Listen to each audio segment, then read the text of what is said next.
video of the Grandpa Goody Getter is to try to help you know just what to do with the walnuts based on the experiences I've had and some friends of mine.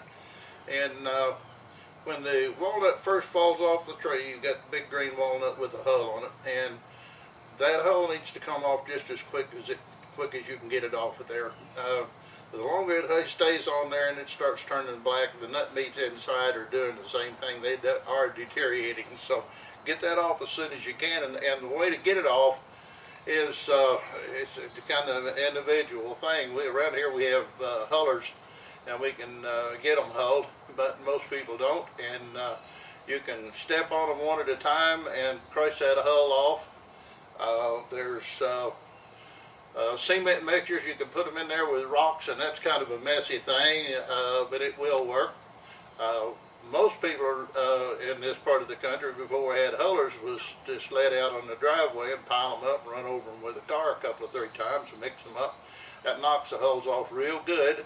And once you get the hull off, now there's going to be a lot of fuzzy stuff, just part of that hull left on the nut, and that really needs to come off. And there's several ways that you can do that. Now, if you or your friends got a cement mixer, the best thing to do is put it in there, and then those nuts are going to come out real good.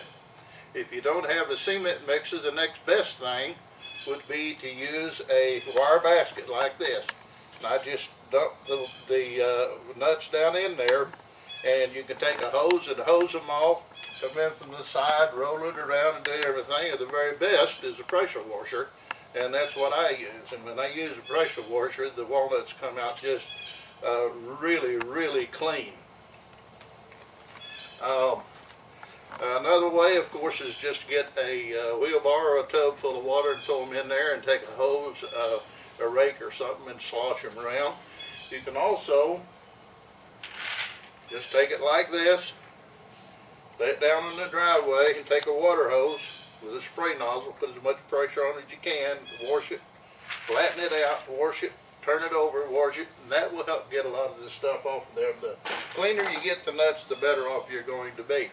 Now, once you get them cleaned and the nuts start their drying process, when you first get them cleaned, you can't crack them because they are green and the membrane is stuck to the hull, to the shell on the inside, and you just can't do it. So after they're about 2 or 3 weeks old, that nut meat will start drying, and as it does, this membrane will break away from the shell, and there will be a point in time where the nut will be at its very best for cracking. It'll never get any better. It will only get worse after that. And the nut meats inside are soft and pliable. The shell on the nut is still pretty soft. It cracks easy, and it really works great. Now, after a month or 2 or 3, according to how dry it is, those walnuts will start getting dry, and they get too dry. And then when you go to crack them, the nut meats inside, of course, are dry also, and they just shatter. They don't come out real good. When they get like that, then the thing to do is take walnuts, put them in a bucket of water, and soak them for about 3 or 4 days. I find 4 days on most of them just works real good. Take them out. After you soak the nuts, they get the nut meats inside get soft and pliable, and the shell gets soft again, and they'll start cracking at this point in time just pretty much like they did whenever they were just about 3 weeks old. The same.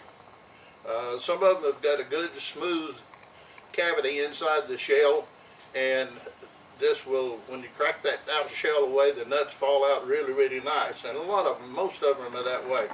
But some of them aren't. And here's one. If we can get a good close-up shot on this, I want to show you what this cavity looks like. Come in real tight on that. And you see the dimple right there and the dimple right here.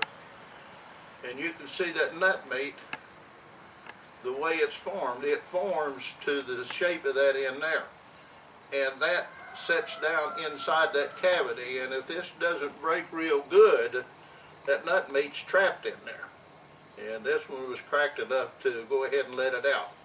But whenever you have that situation, and a lot of your walnuts are that way, that's the reason that some nuts just don't crack good and some do. So explain to you a little bit more about what you're dealing with. And I think that pretty well covers it. If you have any questions or anything, don't ever hesitate to contact us. Be glad to help you in any way. Turn the business over to my son Dennis. He's running it. Dennis was born deaf, but he's very capable, and he'll be handling everything on the email. If somebody does need to talk to me or use the phone, I have a dedicated line at my house, and I'll still be taking the phone part of it. Thank you very much for watching this.